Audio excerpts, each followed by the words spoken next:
ದುಡ್ಡಿಲ್ಲ ಅಂತ ಭಕ್ತಿ ಮಾಡೋದು ಬಿಡಬೇಡ. ಕಷ್ಟ ಸಮಯದಲ್ಲಿ ನನ್ನ ಕೈಗೆ ಆರ್ಥಿಕ ಸಹಾಯ ಬರಲಿಲ್ವಲ್ಲ ಅಂತೇಳಿ ದೇವರನ್ನು ಸೇರಿಸ್ಕೊಳ್ಳೋದು ಬಿಡಬೇಡ. ಹಣಕ್ಕೂ ಭಕ್ತಿಗೂ ಸಂಬಂಧ ಇಲ್ಲ.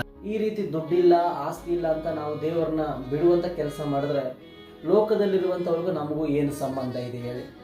ಎಲ್ರಿಗೂ ಒಂದೊಂದು ಪರಿಸ್ಥಿತಿಗಳಲ್ಲಿ ಊಹೆ ಮಾಡ್ಕೊಳ್ಳಾರ್ದ ಕಷ್ಟಗಳು ಬರ್ಬೋದು. ಆದರೂ ಜ್ಞಾಪಕ ಮಾಡಿಕೊಳ್ಳ್ರಿ, ದೇವರು ನಮ್ಮ ಜೊತೆ ಇದ್ದಾಗ ನಮ್ಮ ಪ್ರಾಣ ನಮ್ಮ ಕೈಯಲ್ಲಿ ಇರುವಂತೆ ದೇವರು ಸಹಾಯ ಮಾಡ್ತಾರೆ. ಹಾಸ್ಪಿಟ್ಲಲ್ಲಿ ಬಿದ್ದುಕೊಂಡು ಅನೇಕ ಸಾರಿ ಅಲೆದಾಡುವಂಥ ಭಕ್ತರುಗಳು ಇರ್ತಾರೆ. ದೇವರ ಸನ್ನಿಧಿಯಲ್ಲಿ ಕಣ್ಣೀರು ಸುರಿಸಿದಂಥವ್ರು ಇರ್ತಾರೆ.